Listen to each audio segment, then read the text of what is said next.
नमस्कार, good morning. कैसे हैं आप सब लोग। राजस्थान के इतिहास की एक श्रृंखला हमने प्रारंभ की थी और उस श्रृंखला में हमने जो है मध्य पूर्व पाषाण से लेकर के सभ्यता का युग और सभ्यताओं के बाद में हमने राजपूतों की उत्पत्ति और उत्पत्ति के बाद में हमने गुर्जर प्रतिहार वंश देखा और गुर्जर प्रतिहार वंश के उपरांत हमने विभिन्न राजपूत वंशों ने किन किन रियासतों में कहाँ कहाँ राज किया, ऐसा हमने ब्रीफ में देखा परीक्षा के लिहाज की दृष्टि से। अब आपकी जो जितनी भी परीक्षाएं होती है उनमें देखो राजपूत रियासतें तो लगभग 19 थी और वंश भी लगभग 7-8 वंश मुख्य रूप से राजस्थान में जिन्होंने राज किया।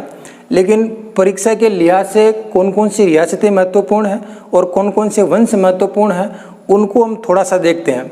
उन वंशों में यदि हम बात करें तो सर्वाधिक महत्वपूर्ण है गुहिल वंश और महत्वपूर्ण है चौहान वंश और महत्वपूर्ण है कछवाह वंश और एक और महत्वपूर्ण है राठौड़ वंश। ये 4 वंश, वैसे तो और भी वंश हैं लेकिन मैक्सिमम जो प्रश्न मिलेंगे आपको परीक्षाओं में गुहिल, चौहान, कछवा और राठौड़ इन वंशजों के ही मिलेंगे। और रियासतों में यदि बात करें तो गुहिलों ने जहाँ राज किया वो रियासत होगी मेवाड़। चौहानों ने जहाँ विशेष रूप से राज किया वो अपने पास अजमेर है। अजमेर के अलावा रणथंबोर में इनका शासन मिलता, पाली में मिलता, वो अलग अलग जगह वो बाद में देखेंगे, जालौर में मिलता है। कछवाहा जो शासक हैं उन्होंने आमेर में राज किया जो आगे चल कर के इनकी राजधानी जयपुर हो गई थी। और राठौड़ों ने जो है मुख्य रूप से मारवाड़ में राज किया था और मारवाड़ में हमने राजवंशों वाले टॉपिक में देखा था कि जोधपुर, बीकानेर और किशनगढ़ ये 4 प्रमुख राठौड़ रियासतें थी जहाँ राठौड़ वंशजों ने राज किया। इन 4 महत्वपूर्ण वंशजों में हम आज पहला वंश या पहली रियासत मेवाड़ रियासत हम शुरू कर रहे हैं जो सर्वाधिक महत्वपूर्ण है। और मेवाड़ रियासत को पढ़े बिना हम राजस्थान को समझ नहीं सकते और ऐसा हो नहीं सकता कि मेवाड़ रियासत राजस्थान का इतिहास परीक्षा में शामिल हो और मेवाड़ रियासत के प्रश्न आए नहीं, ऐसा संभव नहीं है। इसलिए राजस्थान इतिहास का सर्वाधिक महत्वपूर्ण टॉपिक हम मेवाड़ रियासत आज शुरू करेंगे। वैसे हमने जब राजस्थान के बारे में कुछ राजवंश पढ़े और राजवंश कौन कौन से कहाँ हैं उसके संदर्भ में हम देखेंगे। इसकी यदि हम लोकेशन देखें, स्थिति देखें, वस्तु स्थिति, राजस्थान में यदि मेवाड़ रियासत के बारे में जानते हैं तो मेवाड़ रियासत दक्षिणी पूर्वी राजस्थान में इसके महत्वपूर्ण जो भूभाग हैं वो इस भूभाग में फैली हुई रियासत थी। इस वाले भूभाग में यहाँ पर जो महत्वपूर्ण, यदि परीक्षा में सीधा सीधा सभी प्रश्न आ जाए कि मेवाड़ रियासत में कौन कौन से जिले शामिल है या नहीं है, वैसे तो रियासतें जो होती है अलग अलग राजाओं का जो साम्राज्य विस्तार होता है उसमें कम ज़्यादा होती रही है, लेकिन अधिकांशतः मूलतः जिन जिलों में यह फैली रही उस संदर्भ में यदि बात करें तो सर्वाधिक महत्वपूर्ण जो जिला है वो एक तो है चित्तौड़। चित्तौड़ के अलावा हमारे पास एक जिला आता है उदयपुर। उदयपुर के अलावा हमारे पास एक जिला पड़ता है राजसमंद और राजसमंद के अलावा एक जिला पड़ता है भीलवाड़ा। ये 4 जिले मेवाड़ रियासत के लिहाज से महत्वपूर्ण है। इन 4 में लगातार रियासत जो है बनी रही, बाकी जिलों में कम, कभी किसी राजा के राज्य में वो हट गई या कभी वो जुड़ता गया, लेकिन 4 जिलों को आपको विशेष रूप से ध्यान रखना है। मेवाड़ का विस्तार भीलवाड़ा, चित्तौड़, राजसमंद और उदयपुर, इन 4 जिलों में इनका लगातार शासन रहा। ये 4 जिले आपको उस हिसाब से रखने हैं। अब हम आगे देखते हैं मेवाड़ रियासत में इसके नामकरण के बारे में बात करेंगे कि भाई मेवाड़ रियासत का नाम मेवाड़ कैसे पड़ा। वैसे हमने जब राजस्थान देखा था तो उस राजस्थान के परिप्रेक्ष्य में हमने शुरू से लेकर के चाहे सिंधु घाटी का काल और उससे भी पहले वाला जो भूभाग हो या महाभारत काल की बात करें तो महाभारत काल के अंतर्गत इस वाले भूभाग में एक जनपद हुआ करता था। इस जनपद का नाम था सीवी और इसकी जो महत्वपूर्ण राजधानी हुआ करती थी वो थी मध्यमिका और मध्यमिका का एक नाम और था नगरी। ये आपको दोनों ध्यान रखना है। सभ्यताओं में मैंने पढ़ाया था नगर अलग है, नगरी अलग है। नगर टोक में है और नगरी चित्तौड़ में है। ये सीवी जनपद और इसकी राजधानी मध्यमिका, ये दोनों जो है कहाँ, चित्तौड़गढ़ जिले में पड़ते हैं। तो ये जो चित्तौड़गढ़ और सीवी जनपद जहाँ हुआ करता था इसके आसपास के भूभाग में एक जाति निवास करती थी जिस जाति का नाम था मेद, या कुछ जगह में उल्लेख मिलता है। तो मेद जाति के द्वारा निवासित स्थान या निवास किए जाने वाला स्थान आगे चल कर के क्या बना, मेवाड़ बना था। इसलिए मेद जाति के द्वारा निवास किया जाने वाला स्थान मेवाड़ कहलाया। इस मेवाड़ में मेद जाति से नाम तो मेवाड़ हुआ, लेकिन मेवाड़ इसके अलावा इसके प्राचीन में कुछ और नाम भी मिलते हैं। एक नाम इसका मेद पाट भी मिलेगा और एक नाम इसका प्राग वाट भी मिलता, प्राचीन नाम। ये अपने को ध्यान रखने हैं। तो मेवाड़ के जो प्राचीन नाम हो गए दो, एक हो गया मेदपाट और एक हो गया प्रागवाट, ये भी आपको ध्यान रखना है। और मेव जाति का निवास होने के कारण इसका नाम पड़ा मेवाड़। अब ये क्षेत्र का नाम तो मेवाड़ किससे पड़ा, ये हमने देख लिया। अब यदि हम आगे बात करें और इसके संस्थापकों और वंशजों की बात करें, तो इस मेवाड़ रियासत के अंदर जो वंशज थे, वो वंशज जो हैं ये कहलाए गुहिल वंशज।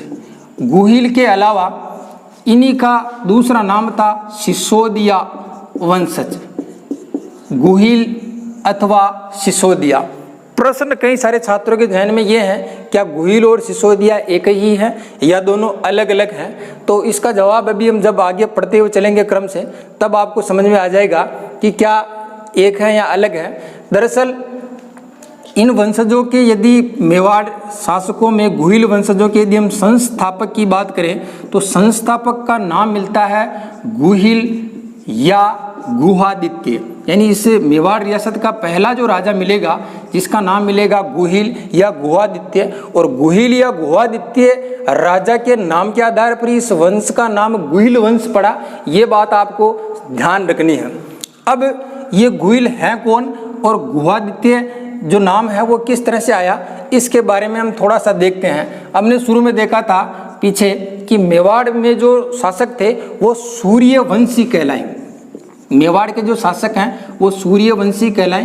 कुछ शासक चंद्रवंशी और कुछ शासक यदुवंशी, 3 प्रकार के वंशजों ने राजस्थान में राज करा। तो मेवाड़ के जो शासक है वो सूर्यवंशी कहलाए। और सूर्यवंशी से गुहिलों की उत्पत्ति कैसे हुई, इस संदर्भ में हम थोड़ी सी बात देखते हैं। देखो, यदि हम गुहिलों की उत्पत्ति के बारे में बात करें तो इनकी जो उत्पत्ति है भगवान सूर्य, जिनका एक नाम विवस्वान भी मिलता है, इस विवस्वान से, विवस्वान अथवा सूर्य से इस वंश की उत्पत्ति होती है। कहते हैं कि इस विवस्वान के वंशज में भगवान दशरथ का जन्म हुआ और दशरथ के पुत्र भगवान श्री राम हुए और राम के पुत्र लव और कुश, 2 पुत्र थे, लव और कुश। इस तरह से भगवान विवस्वान के वंश में भगवान दशरथ, दशरथ के बाद राम और राम के बाद लव और कुश 2 पुत्र हैं। कि लव और कुश के वंशजों में 108वां जो वंशज है उस वंशज का नाम हुआ विजय भूप। ये नाम ध्यान रखना है। नाम जो मैं कहानी बता रहा हूँ वो कहानी परीक्षा के लिहाज से इतनी इम्पोर्टेंट नहीं है, पर हमें समझने के लिए थोड़ा सा पीछे जा रहे हैं कि भाई किस तरह से ये सूर्यवंशी बने। तो मैंने कहा विवस्वान के वंशज में दशरथ, दशरथ के वंशज राम, राम के वंशज लव कुश, उन्हीं के वंशजों में 108वां जो वंशज हुआ जिसका नाम था विजय भूप। तब तक इनका जो साम्राज्य था वो साम्राज्य की जो राजधानी थी वो राजधानी अयोध्या हुआ करती थी। वर्तमान में उत्तर प्रदेश में है अयोध्या। तो अयोध्या में भगवान राम के वंशज शासन करते थे। लेकिन ये जो विजय भूप नाम का जो शासक था, इस विजय भूप ने अयोध्या से निकल करके अपना एक अलग क्षेत्र विकसित किया जिसका नाम था वल्लभी, जिसका नाम मिलेगा अपने को वल्लभी। तो इस विजय भूप ने वल्लभी नगर में आकर के इसको अपनी राजधानी बना करके वल्लभी नगर की स्थापना की और वल्लभी में शासन करना प्रारंभ किया। और इस विजय भूप का ही लगभग 6वां जो वंशज है उस वंशज का नाम मिलता है शिलादित्य। उस वंशज का नाम मिलेगा अपने को शिलादित्य। तो इस शिलादित्य के बारे में अब थोड़ा सा आगे देखेंगे अभी। और शिलादित्य का जो पुत्र है उस पुत्र का नाम है गुहादित्य। ये नाम आपको इस तरह से ध्यान रखना है। तो गुहादित्य जो जिसके वंशज के संस्थापक हैं गुहिल या गुहादित्य, ये वही गुहादित्य हैं। और गुहादित्य का जो पिता शिलादित्य और इसके 6 वंशजों में पहले विजय भूप, और विजय भूप जिनका वंशज वो राम, और राम जिनके वंशज वो सूर्य। इस तरह से ये जो मेवाड़ के शासक हैं वो अपने वंशजों का संबंध भगवान राम दशरथ के वंश से जोड़ते हैं। और राम दशरथ जो हैं वो सूर्यवंशी थे, इसलिए मेवाड़ के शासकों को सूर्यवंशी कहा जाता है। ऐसा प्रश्न पिछली कक्षाओं में या पिछली परीक्षाओं में आ चुका है कि मेवाड़ कि जो वंशज है वो कौन से वंशी कहलाएं, सूर्यवंशी, चंद्रवंशी, यदुवंशी। तो आपको नाम ध्यान रखना सूर्यवंशी। और कहानी मैंने किस तरह से इनकी संदर्भ में कथन मिलते हैं उसको हमने जोड़ करके दिया है कि किस तरह से गोवादित्य सूर्यवंश में पैदा हुआ। अब इसको हम आगे करते हैं। यहाँ से हमने उत्पत्ति देखी और उत्पत्ति जो है इनकी सूर्य वंशजों से हुई है, इसलिए ये सूर्यवंशी कहलाएंगे। नेक्स्ट चीज़ हम देखेंगे, जो ये गुहिल हैं या गोवादित्य हैं, इसके पिता का नाम अभी हमने देखा, इनके पिता का नाम आया शिलादित्य। और ये पिता जहाँ के शासक थे वो शासक हैं वल्लभी के, और वल्लभी वर्तमान में पड़ता कहाँ है, गुजरात में पड़ता है। ये भी अपने को ध्यान में रखना है। गुहादित्य की माता का जो नाम आता है, मिलता है जहाँ पर पुस्तकों में, वो है पुष्पावती। ये भी बात आपको ध्यान रखनी है, पुष्पावती। पिता का नाम शिलादित्य और माता का नाम पुष्पावती। अब कहानी में थोड़ा सा अपन इसको जानते हैं कि इसका नाम गुहिल या गोवादित्य क्यों रखा गया है, किस तरह से रखा गया, उसके संदर्भ में हम बात करते हैं। मैं इसको वापस मिटा रहा हूँ, एक बार रिवीजन करते हैं। मेवाड़ राज्य का इतिहास हमने जानना शुरू करा। मेवाड़ के जो शासक वो सूर्यवंशी कहलाए, इनके वंशज गुहिल और आगे चल करके सिसोदिया हो गए, ये हमने जाना। उसके बाद हमने इसके संस्थापकों को देखा, तो गुहिल या गोवादित्य नाम का व्यक्ति इसका संस्थापक है, जिसने लगभग 566 ईस्वी में मेवाड़ राज्य की स्थापना की थी। ये भी बात आपको ध्यान रखनी है।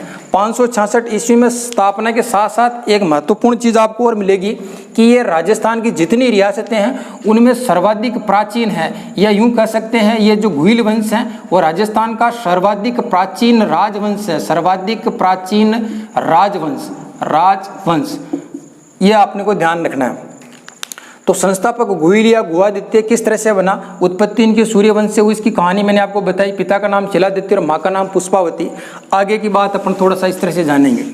जब इसके संस्थापक गुहिल या गोवादित्य जो थे, इनकी माँ का नाम पुष्पावती और इनके पिता जहाँ पर शासन कर रहे थे वो जो क्षेत्र था वो मैंने आपको अभी बताया था, वल्लभी उसका नाम था। अब हुआ क्या था, वल्लभी के नरेश तो हो गए शिलादित्य, और इनकी जो माता थी वो माता का जो स्थान है या जहाँ से संबंध है या जिनको अपने पियर पक्ष कह सकते हैं, जहाँ की राजकुमारी है, वो आबू क्षेत्र की राजकुमारी थी। आबू में पहले परमारों का राज हुआ करता था। मैंने आपको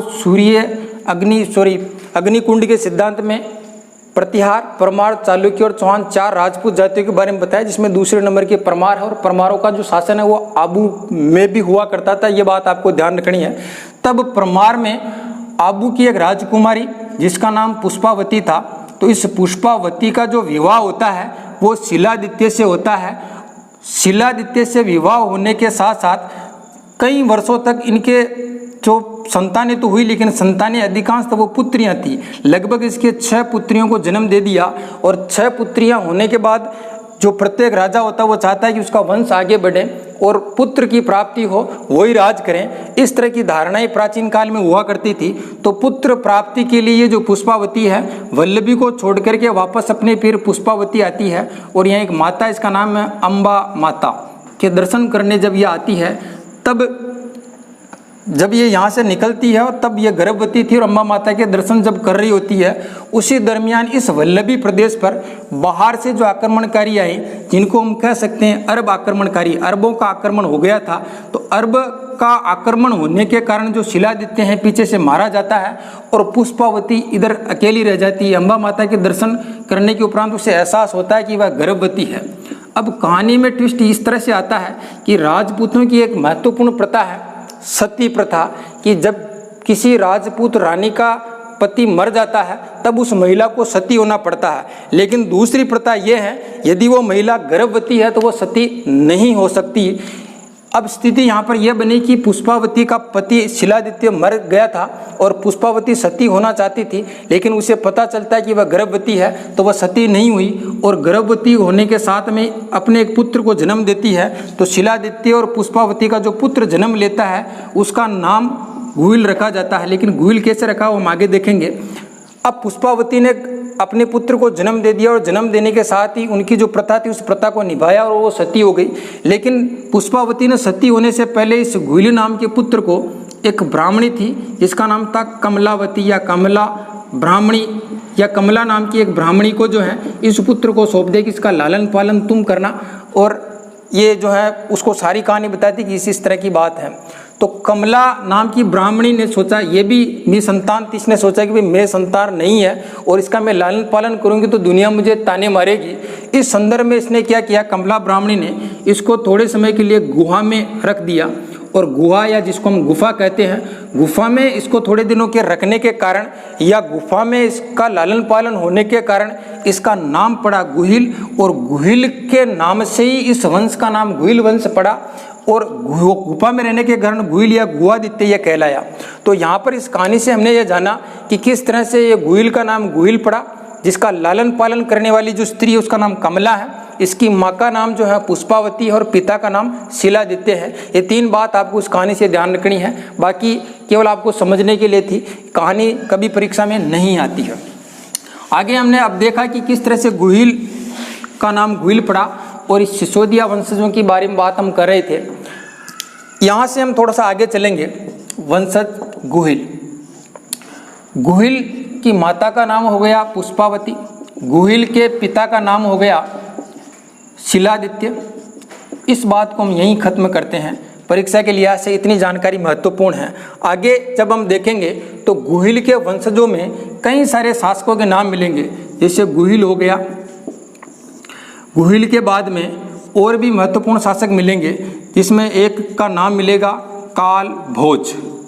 इस काल भोज का जो और नाम मिलता है वह है बप्पा रावल। मुख्य कहानी हमारी यहाँ से शुरू होती है, गुहिल या काल भोज या बप्पा रावल। अब थोड़ा सा हम ये पहला संस्थापक हो गया या आदि पुरुष हो गया। परीक्षा में प्रश्न यूँ भी आ सकता है, मेवाड़ के गुहिल वंश का जो आदि पुरुष है या यूँ कह सकते हैं मूल पुरुष है, वो मूल पुरुष तो कौन हो गया, गुहिल। लेकिन मेवाड़ का जो संस्थापक कहेंगे, जिसने राजा के रूप में राज करना प्रारंभ किया सही ढंग से, वह नाम मिलेगा आपको बप्पा रावल, या उसका शास्त्रों में नाम या इतिहास में जो नाम मिलेगा वो काल भोज है। अब हम थोड़ी सी बात करेंगे बप्पा रावल के बारे में। दोस्तों, बप्पा रावल के संदर्भ में कई सारी किंवदंतियाँ, कई सारी बातें इतिहास में मिलती है और किस तरह से बप्पा रावल ने अपना जीवन यापन शुरू किया था उसके संदर्भ में हम देखते हैं। देखो, बप्पा रावल के जो पिता थे वो पिता का नाम महेंद्र सेकंड था। महेंद्र सेकंड, ये आपको ध्यान रखना है। महेंद्र सेकंड जब शासक था इस क्षेत्र का, मेवाड़ की उस मेद जाति के आसपास का, तो मेवाड़ में अधिकांश जब इनको पहली बार सेना नहीं मिली तब भीलों को इन्होंने इकट्ठा किया और उन्हीं को सेना बनाई। और भीलों से इन्होंने कहा कि भाई हम आपसे कभी कर नहीं लेंगे, आप हमारा साथ दे रहे हो। लेकिन धीरे धीरे उस शासकों के क्रम में शिलादित्य, कालभोज, बप्पा रावल, कुमाण से कई सारे शासक आते गए और महेंद्र तक आते आते महेंद्र ने एक अनूठा काम किया है, एक गलत काम किया कि उन्होंने जिनके वंशजों ने उन भीलों से वचन दिया था कि भाई हम आपसे कर नहीं लेंगे, लेकिन महेंद्र ने उन भीलों से कर लेना प्रारंभ कर दिया। तो भील इनसे नाराज हो गए और नाराज होने के कारण महेंद्र सेकंड की इन्होंने क्या कर दी, हत्या कर दी। हत्या करने के कारण जो महेंद्र का जो पुत्र था जिसका नाम काल भोज मिलता है, ये काल भोज वहाँ से निकलता है। निकलने के बाद में एक ऋषि के पास पहुँचता है और उस ऋषि का नाम मिलता है हारित ऋषि। ऋषि का नाम ये भी परीक्षा में प्रश्न बना हुआ है कि काल भोज या बप्पा रावल किस ऋषि की तपस्या या सेवा करता था, तो वो ऋषि का नाम है हारित ऋषि। तो हारित ऋषि के आश्रम में क्यों पूछा, उसका कारण मैंने बताया। तो काल भोज हारित ऋषि के आश्रम में हारित ऋषि की सेवा करने लगता है, उनकी गायें चराता है। वर्षों तक उन्होंने उनकी तपस्या की। तपस्या करने के बाद में प्रत्येक ऋषि जो है वो उस मोक्ष बंधन को प्राप्त होते हैं। तो कहते हैं, इनके संदर्भ में किंवदंती मिलते हैं कि भाई हारित ऋषि जब स्वर्गलोक को जा रहे थे, इस धरती को, भाई वो मैं भी इस धरती पर रहते रहते वर्षों हो गए हैं, अब मैं इसको छोड़ के ऊपर जाऊंगा। तो हारित ऋषि जब ऊपर स्वर्गलोक में जा रहे थे तो हारित ऋषि की गायें चरा रहे थे कालभोज। ये दूर उस दिन जंगल में गए हुए थे और हारित ऋषि एक पुष्पक विमान में बैठ करके ऊपर स्वर्गलोक में प्रस्थान कर रहे थे। तब दूर से कालभोज को पता चलता है कि भाई हारित ऋषि तो जा रहे हैं जिनकी वर्षों तक मैंने सेवा की है। तो हारित ऋषि उस पुष्पक विमान के पीछे पीछे दौड़ना शुरू करते हैं। जब दौड़ रहे होते हैं और हारित ऋषि को भी अचानक ध्यान आता है कि मेरा जो शिष्य था जिसने वर्षों तक मेरी सेवा की है उसके लिए मैंने कुछ नहीं किया, धरती पर मैंने जितना नाम कमाया, तपस्या की, उन सब का प्रतिफल मुझे मिला और मैं स्वर्गलोक में जा रहा हूँ, इसके लिए मुझे कुछ करना चाहिए। ये जो मैं सुना रहा हूँ वो शास्त्रों में या इतिहास का उसको प्रमाणित नहीं है, ये किंवदंती है या कथानक का वृत्तांत है, ऐसा मिलते हैं ख्यातों में भाटों में। तो हारित ऋषि ने अपने उस शिष्य के लिए काल भोज या बप्पा रावल के लिए कुछ करने के लिए उनको कुछ सूझा नहीं, तो जो पुष्पक विमान में उनके जो सामान थे उस सामान में से एक पान का बीड़ा निकाला और ऊपर उड़ते हुए विमान से वो पान का बीड़ा निकाल करके छोड़ते हुए कहा कि इसको मुंह में लेना ना, तू अमर हो जाएगा। तो काल भोज जो उस विमान के पीछे पीछे भग रहा था जंगल में, तो गलती से वो पान का जो बीड़ा था वो उसके मुंह में गिरा नहीं और जमीन पे छिटक के पड़ गया। तब हारित ऋषि ने ऊपर से कहा कि कोई बात नहीं, ये पान का बीड़ा यदि तू मुंह के अंदर लेता तो तू अमर हो जाता इस धरती पर, लेकिन तू अमर इस पान के बीड़े को मुंह के अंदर नहीं ले सका, तू अमर नहीं हुआ।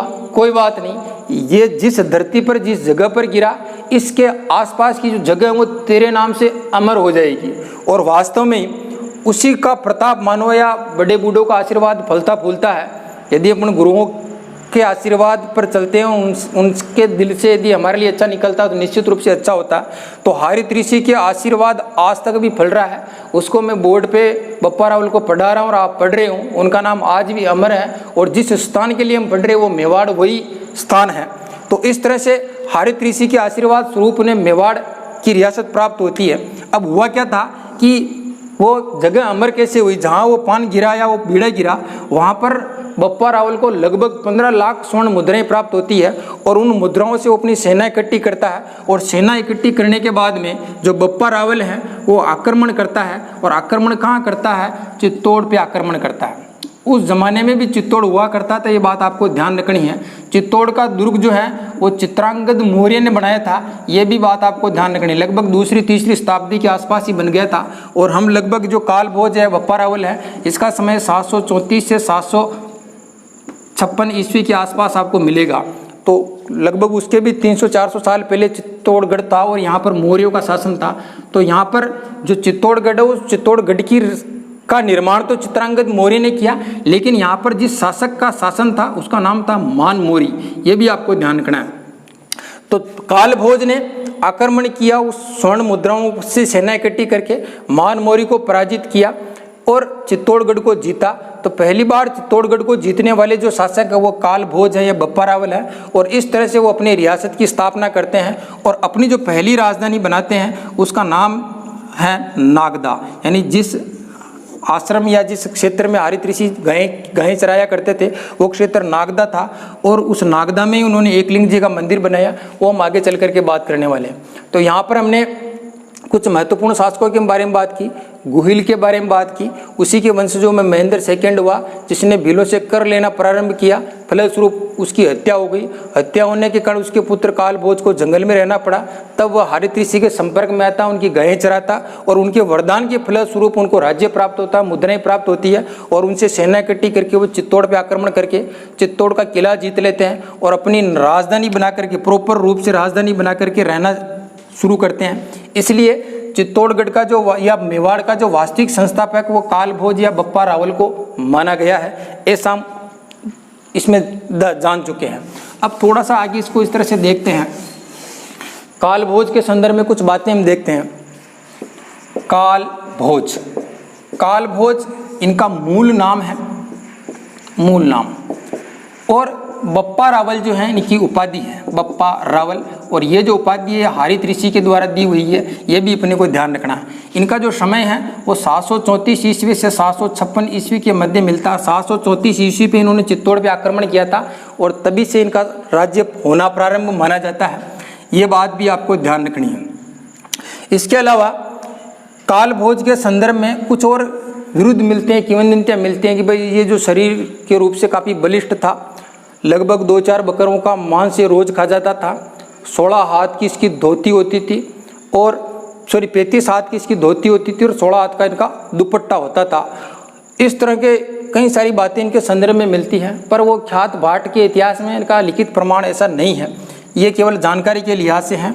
हो सकता है पर इसके आधार पर भी कथनों के आधार पर प्रश्न पूछ लिया जाता है, तो ये थोड़ा सा आपको ध्यान रखना है। तो मूल नाम इनका काल भोज हो गया और बप्पा रावल इनका विरुद्ध हो गया जो हारित ऋषि के द्वारा दिया गया था। इसके अलावा काल भोज ने जो अपनी राजधानी बनाई, वो राजधानी जो जहाँ बनाई वो राजधानी का नाम है नागदा। इसके अलावा काल भोज ने 2 मंदिर बनवाए, उन मंदिरों में एक मंदिर का नाम मिलता है, एक जो मंदिर है उसका नाम मिलेगा सहस्त्रबाहु। सहस्त्रबाहु मंदिर आगे चल कर के इसका अपभ्रंश होता है और इसे कहते हैं सांस बहु का मंदिर। यह आपको ध्यान रखना। और यह मंदिर है कहाँ? उदयपुर में है। उदयपुर में भी कहाँ? नागदा के पास ही है, नागदा। इसके अलावा दूसरा जो महत्वपूर्ण मंदिर बनाया वो बनाया था एक लिंग जी का मंदिर। ये भी बात आपको ध्यान रखना है, एक लिंग मंदिर। और एक लिंग मंदिर भी कहाँ है? नागदा में। दोनों पास पास ही, ज़्यादा दूरी नहीं है, बिल्कुल निकट है। सहस्त्रबाहु और एक लिंग मंदिर, दोनों मंदिरों का निर्माण किसने कराया? कालभोज या बप्पा रावल।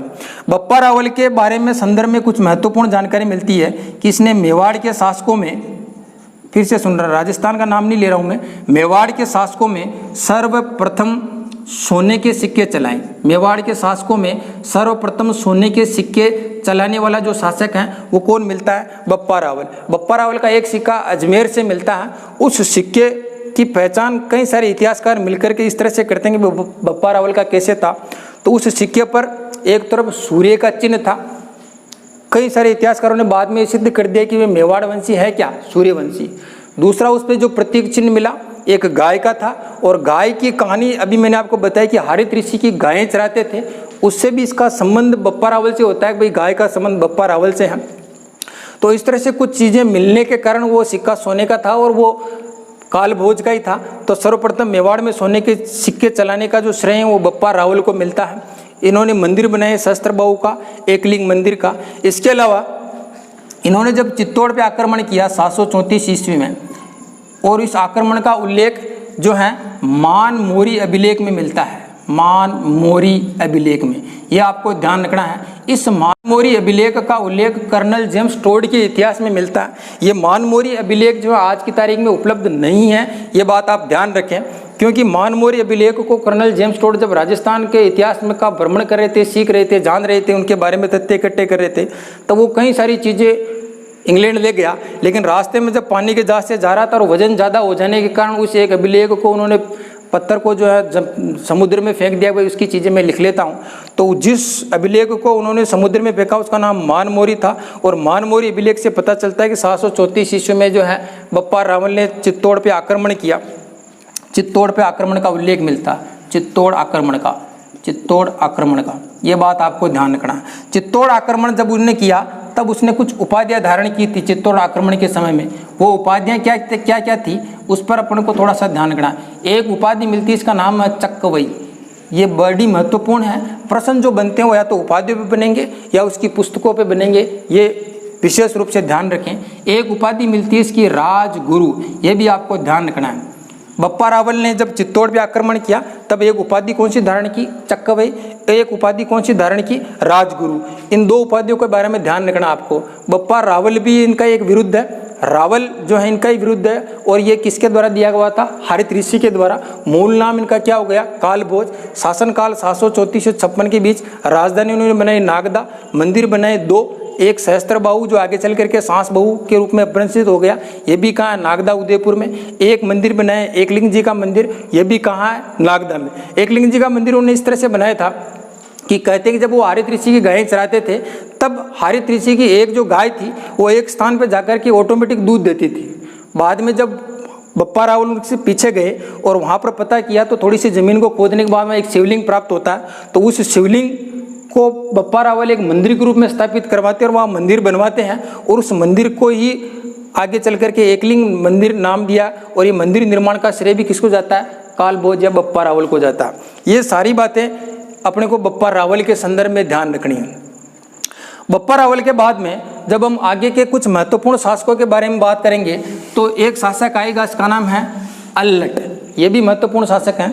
बीच में देखो और भी कई शासक हुए होंगे लेकिन वो हमारी परीक्षा के लिहाज से ज़्यादा महत्वपूर्ण नहीं है। जिन जिन पर अधिकांशतः प्रश्न बनते हैं हम उनकी बात कर रहे हैं। एक शासक हुए हैं अल्लट, और अल्लट का जो उपनाम या कोई और चीज़ मिलती है वो है अल्लू राजा। ये भी आपको ध्यान रखना है। अल्लू राजा नाम से कौन सा शासक है? अल्लट। अब अल्लट के संदर्भ में दो तीन चीज़ें हैं जो परीक्षाओं में पूछी जाती हैं, उनको हमें ध्यान रखना है। अल्लट ने सबसे महत्वपूर्ण बात ये की थी कि उसने जो राजधानी है जिसको हम कहेंगे सेकंड राजधानी मेवाड़ की राजधानी, बप्पा रावल ने राजधानी बनाई थी नागदा और अल्लट ने राजधानी बनाई थी आहड़।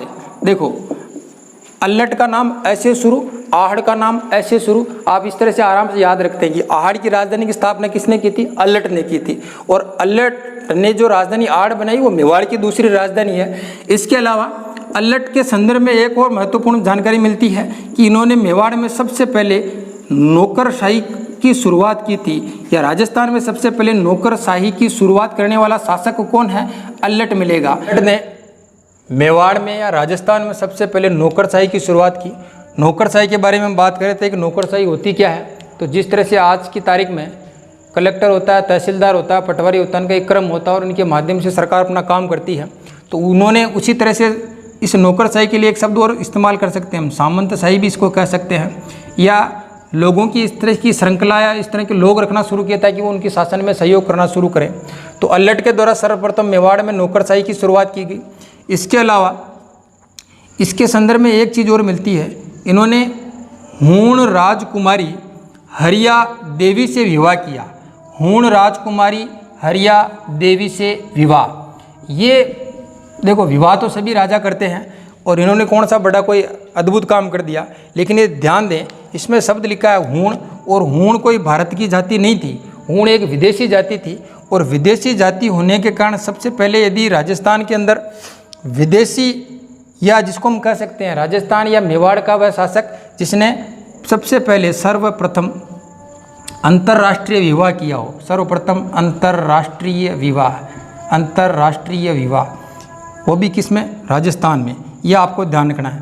भारत में तो चंद्रगुप्त पहले थे जिन्होंने अंतर्राष्ट्रीय विवाह किया, उनका हेलना से विवाह हुआ था, लेकिन यहाँ पर राजस्थान के अंदर अल्लट ऐसे शासक हुए हैं जिन्होंने हूणों की राजकुमारी हरिया देवी से विवाह किया, और राजस्थान का पहला अंतर्राष्ट्रीय विवाह है। ये भी बात अपने को ध्यान में रखना है। तो ये 2-3 बातें हम अल्लट के बारे में ध्यान रखेंगे कि राजधानी उन्होंने आहड़ बनाई, इसके अलावा नौकरशाही की शुरुआत की जिसको हम सामंतशाही भी कह सकते हैं, और हूण राजकुमारी हरिया देवी से उन्होंने विवाह किया। अल्लट के बाद में कई सारे राजा मिलेंगे, शासक मिलेंगे, लेकिन उनमें से अपने को महत्वपूर्ण जो चीज़ें ध्यान रखनी है वो ये याद रखनी है कि एक शासक हुआ रण सिंह, और रण सिंह का जो पुत्र है एक का नाम है क्षेमेंद्र और एक का नाम है राहप। ये ध्यान रखना है। अल्लट के बाद के शासकों में एक शासक का नाम मिलेगा, उसका नाम है रण सिंह। रण सिंह में एक मिलेगा क्षेमेंद्र, एक मिलेगा राहप। अब देखना, ये जो क्षेमेंद्र है, इस क्षेमेंद्र ने मेवाड़ में रावल शाखा की शुरुआत की थी। रावल शाखा, प्रश्न यहाँ पर ध्यान रखना, कंफ्यूज नहीं होना है। बप्पा रावल के संदर्भ में हमने बात की कि बप्पा रावल ने रावल की उपाधि धारण की थी। शाखा प्रारंभ वहाँ से मानी नहीं जाती है, शाखा का जो प्रारंभ होता है वो क्षेमेंद्र से माना जाता है। दूसरा जो शासक था, क्षेमेंद्र रण सिंह का जो पुत्र था राहप, ये राहप मेवाड़ में ही जो है एक गांव की स्थापना करता और गांव का नाम था सिसोदा। तो सिसोदा गांव में रहा, और इस सिसोदा गांव में रहने वाले जो राजपूत थे उनकी एक नई शाखा शुरू हुई और उस शाखा का नाम दिया गया था सिसोदिया। ये ध्यान रखना, सिसोदिया। तो यहाँ से गुहिल जो शाखा है वो 2 शाखाओं में बट रही है। पहले जो थे ये गुहिल हैं, और गुहिलों के ही वंशज आगे चल कर के एक तो हो रहे हैं रावल, और आगे चल कर के यही हो जाएंगे सिसोदिया। तो ये चीज़ ध्यान रखना। रावल शाखा का यदि आपको पहला व्यक्ति पूछे तो वो आपको ध्यान रखना क्षेमेंद्र याद रखना है, और लास्ट व्यक्ति पूछे अंतिम तो वो आपको याद रखना है रावल रतन सिंह। रतन सिंह वही हैं पद्मिनी वाला, इसको हम आराम से पढ़ेंगे इत्मीनान से। यहाँ से भी बड़े प्रश्न आते हैं, रतन सिंह को पढ़ना जरूरी है। तो ये रतन सिंह अंतिम व्यक्ति है रावल शाखा का, पहला व्यक्ति क्षेमेंद्र माना गया है। और सिसोदियों की जो गांव के संस्थापक तो राहप हैं, और यहाँ पर आगे चल कर के एक व्यक्ति आएंगे जो वापस रतन सिंह से, जिन्होंने अलाउद्दीन खिलजी का आक्रमण होता है, और उस आक्रमण के उपरांत चित्तौड़ पर एक बार हारित ऋषि का वरदान यहाँ पर खंडित होता है, लेकिन कुछ समय के पश्चात सिसोदा गांव के एक सरदार ने जो है उसको वापस जीता था, और वो यहाँ से सिसोदिया कहलाए। इनकी कहानी हम आगे चल कर के देखेंगे। अभी हम यहीं पर वापस आते हैं। क्षेमेंद्र और राहप मेवाड़ में रावल शाखा का शुरुआत रहे सेमेंदर से, और राप ने सिसोदा गांव की स्थापना की और यहीं के जो शासक हैं वो सिसोदिया कहलाए। आगे चल कर के इन्होंने भी मेवाड़ पर शासन किया। ये महत्वपूर्ण घटनाएं एक अपने को ध्यान में रखनी है। इन्हीं के शासकों में, बाद के शासकों में अपने को और शासक मिलेंगे, जिसमें एक नाम मिलेगा आपको जेत्र सिंह का। ये भी महत्वपूर्ण शासक हैं, जेत्र सिंह। जेत्र सिंह के संदर्भ में कुछ महत्वपूर्ण बातें ये हैं कि जेत्र सिंह ने जो मेवाड़ की पर राज किया तो उन्होंने मेवाड़ की तीसरी राजधानी बनाई, थर्ड राजधानी जिसको हम कह सकते हैं। उस राजधानी का नाम है चित्तौड़। ध्यान दें, चित्तौड़ को सबसे पहले जीता तो बप्पा रावल ने था, लेकिन राजधानी कौन बना रहा है? जेत्र सिंह, पहली बात। दूसरी बात, ये राजधानी बनाने का कारण क्या रहा कि जेत्र सिंह के समय में चित्तौड़ पर पहाड़ी लोगों का आक्रमण हो गया था। बाहरी लोगों में कौन? इल्तुतमिश। ये ध्यान दें, इल्तुतमिश अरब आक्रमणकारी नहीं थे। इल्तुतमिश भारत के अंदर सल्तनत काल की स्थापना हो गई थी। कुतुबुद्दीन ऐबक के बाद में दूसरा इल्तुतमिश शासक बना, और इल्तुतमिश का जब इसके ऊपर आक्रमण हुआ, इस आक्रमण में इल्तुतमिश को उन्होंने हरा दिया था। किसने हरा दिया था? जेत्र सिंह ने। और जिस युद्ध में इसको हराया था उस युद्ध का नाम कई जगह पुस्तकों में मिलता है, भूताला का युद्ध। ये महत्वपूर्ण है, भूताला युद्ध। अब इसकी तिथि को लेकर के कई सारी किताबों में मतभेद है। कुछ जगह आपको 1226 मिलेगा, कुछ जगह 1228 मिलेगा, लेकिन दोनों ही जो है वो अपनी अपनी जगह प्रामाणिकता से सिद्ध करते हैं। इसलिए आप 26 और 28 दोनों का ही ध्यान रखें। भूताला का युद्ध हुआ किस किस के मध्य? दिल्ली सल्तनत के सुल्तान इल्तुतमिश और मेवाड़ के शासक जेत्र सिंह। इल्तुतमिश ने मेवाड़ पर आक्रमण किया और जिस जगह पर युद्ध हुआ वो भूताला कहलाती है, भूताला का युद्ध। इल्तुतमिश जब यहाँ से वापस युद्ध हार करके भाग रहा था तो भागते भागते कहते हैं कि उसने नागदा में आग लगा दी थी, और आग लगाने के कारण जो है इल्तुतमिश को अपनी राजधानी सुरक्षित स्थान पर बनाने का मौका मिला और उसने अपनी राजधानी बना ली थी चित्तौड़। ये भी महत्वपूर्ण आपको ध्यान रखना है। तो जेत्र सिंह के संदर्भ में चित्तौड़गढ़ को राजधानी बनाया और भूताला का युद्ध हुआ। ये दो महत्वपूर्ण फैक्ट आपको अच्छी तरह से याद रखने हैं। जेत्र सिंह के बाद में एक और महत्वपूर्ण शासक होंगे जिनका नाम है तेज सिंह है। ध्यान रहे, तेज सिंह है। तेज सिंह के संदर्भ में जो सबसे महत्वपूर्ण और सर्वाधिक परीक्षा योग्य बात है वो एक ग्रंथ का नाम है श्रावक प्रतिक्रमण, श्रावक सूत्र प्रतिक्रमण चूर्णी, श्रावक सूत्र प्रतिक्रमण चूर्णी। ये आपको ध्यान रखना है। श्रावक सूत्र प्रतिक्रमण चूर्णी है क्या? ये मेवाड़ चित्रकला शैली का फर्स्ट चित्रित ग्रंथ है, जिन इसमें ग्रंथ में चित्र भी दिए हैं। चित्रित ग्रंथ जो किसके समय में लिखा गया? तेज सिंह के काल में। श्रावक सूत्र प्रतिक्रमण, ये कई परीक्षाओं में पूछ लिया गया। श्रावक प्रतिक्रमण चूर्णी जो ग्रंथ है वो किस रियासत से संबंधित है? मेवाड़ से। किस शासक से जुड़ा हुआ है? तेज सिंह से। अब यहाँ से दो महत्वपूर्ण चीज़ें निकल कर आती हैं। तेज सिंह के एक पुत्र था, तेज सिंह के बाद एक पुत्र हुए हैं समर सिंह, और समर सिंह के दो लड़के होते हैं। एक का नाम था कुंभकर्ण और एक का नाम मिलेगा आपको कुंभकर्ण, और एक का नाम मिलेगा रतन सिंह। ये रतन सिंह वही है, रावल रतन सिंह, जिन्होंने लगभग 1301 ईस्वी में मेवाड़ पे शासन करना शुरू किया था। और कुंभकर्ण ने आगे चल कर के नेपाल में राणा शाखा की शुरुआत की थी। राणा शाखा की शुरुआत, ये घटनाक्रम आपको ध्यान रखना है। यानी नेपाल के अंदर जितने भी राणा मिलते हैं वो राणा इसी मेवाड़ के ही वंशज थे, और मेवाड़ के कौन जाकर के राणा शाखा की स्थापना करते हैं? कुंभकर्ण। और कुंभकर्ण पुत्र हैं किसके? समर सिंह के। तो तेज सिंह के बाद समर सिंह और समर सिंह के दो बेटे कुंभकर्ण, जो एक नेपाल में राणा शाखा की स्थापना करते हैं, और दूसरा जो पुत्र था रतन सिंह, वो यहीं मेवाड़ के शासक बनते हैं और चित्तौड़ से राज करना शुरू करते हैं। बाकी जो रतन सिंह और पद्मिनी के जो किस्सा है या कहानी है, और यहाँ से भी बड़े महत्वपूर्ण प्रश्न बनते हैं। देखो, इन जितने शासक हमने पढ़े हैं उसमें से गोइल, बप्पा रावल, जेत्र सिंह, तेज सिंह और रतन सिंह, ये 4-5 शासकों के बारे में अब तक हमें महत्वपूर्ण चीज़ें ध्यान रखनी है। यही आपकी परीक्षा के लिए ऐसे अति महत्वपूर्ण है। बाकी के घटनाक्रमों को हम अगले वीडियो में कैरी ऑन करेंगे या उसको आगे विस्तारित से जानने की कोशिश करेंगे। तब तक के लिए धन्यवाद। पढ़ते रहिए। जितना मैं मैटर पढ़ा रहा हूँ उसको अपनी पुस्तकों में जहाँ कहीं भी आपको मिले आसपास की इर्द गिर्द की चीज़ें ढूंढा करो, और भी कुछ चीज़ नई आपको मिले अपनी नोटबुक में उनको उतारो।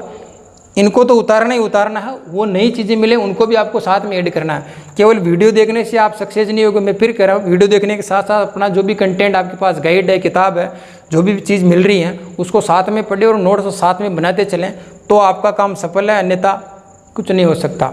तब तक के लिए धन्यवाद। पढ़ते रहिए, मस्त रहिए।